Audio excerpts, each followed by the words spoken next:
It's a very ominous picture, isn't it? The Acolyte. Well, we've learned all the writers involved in this, so I thought we would run through who these writers are. This is a great article on StarWarsNewsNet.com. And it's interesting, you know, like it's interesting so far as we know that they've hired a bunch of idiots, basically, by and large. People that this is like their first time gig. They've been given hundreds of millions of dollars to make this, which is, again, laughable. And it just shows the steady decline of Lucasfilm, quite frankly. The fact that Lucasfilm would devote so much money to a bunch of nobodies. Now, I'm aware that everyone needs their break. I am absolutely aware of that.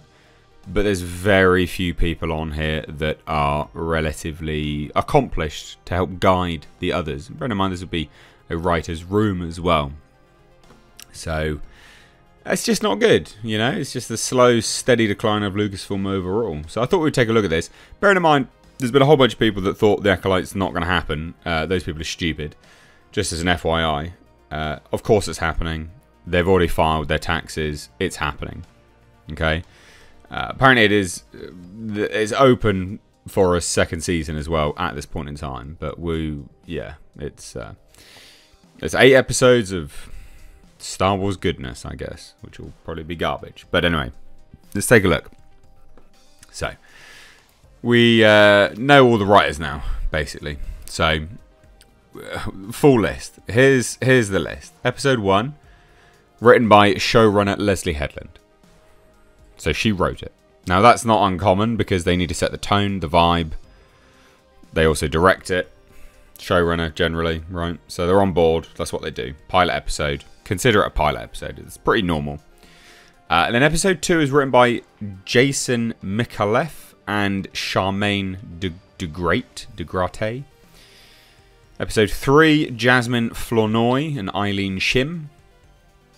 Episode 4, Claire Kletchell and Cor Adana.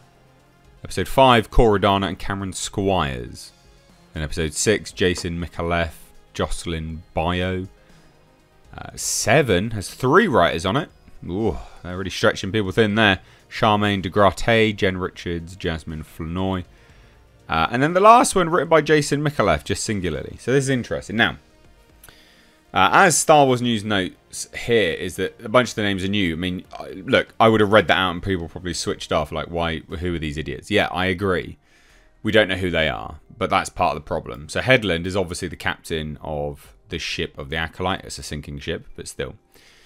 She's showrunner, executive producer, and also wrote and directed the pilot. Jason Micallef is also an executive producer.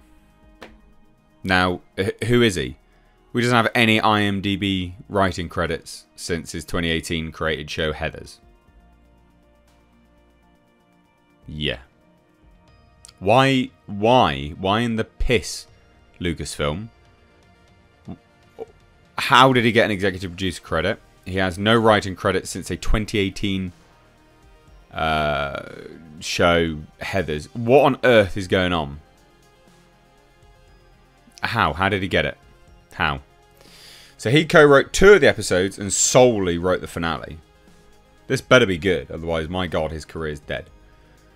Charmaine DeGrate's involvement has also been public for months, though we don't know the extent. DeGrate was a writer on the staff writing of House of the Dragon and wrote the 5th episode of the 1st season of that show. Now, I quite liked House of the Dragon, so that's not necessarily a bad piece of news. So DeGrate is a co-writer on 2 of the episodes and is also a co-executive producer. That's not bad, necessarily. The fact that you've got an executive producer on board that has no writing credit since 2018 show, that's embarrassing. But yeah, House of the Dragon writers, yeah, I can get with that. I still don't think it's going to be good, by the way. So Jasmine Flournoy has worked on several shows. There was a writer's assistant. What on earth entails an assistant to a writer? Or a production assistant?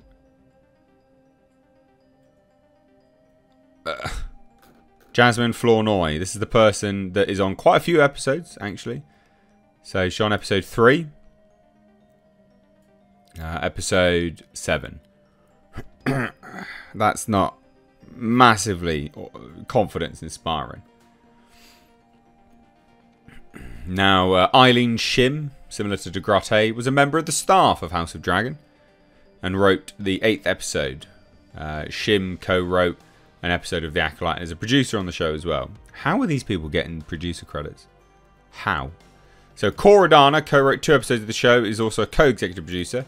Adana has previously worked on Mr. Robot. Sure, fine. But is also a co-executive producer on Max's Dune The Sisterhood series. Now that's not good, because that is languishing in development hell at this point in time. That's not a good sign. Cameron Squires also was a staff writer on WandaVision. I hated that show. I thought that was abysmal, so that's not confidence inspiring. And everyone's got random why has everyone got producer, co-executive producers, credits? What on earth is going on?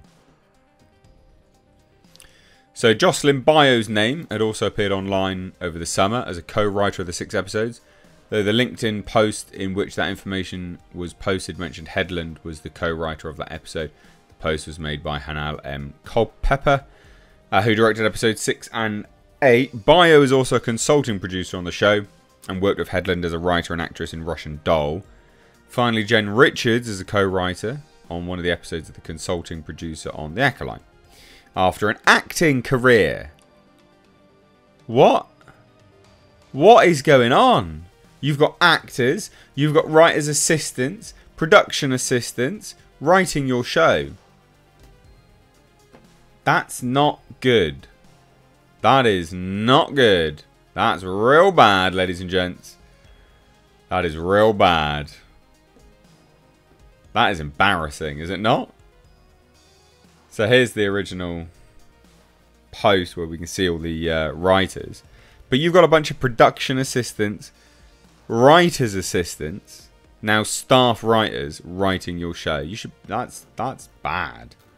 That is real bad. Why is it bad? I hear you say. It was patently obvious, isn't it? You're giving these people millions of dollars. It's not. Doesn't work well. Doesn't work well at all. You don't need all these people working on your show.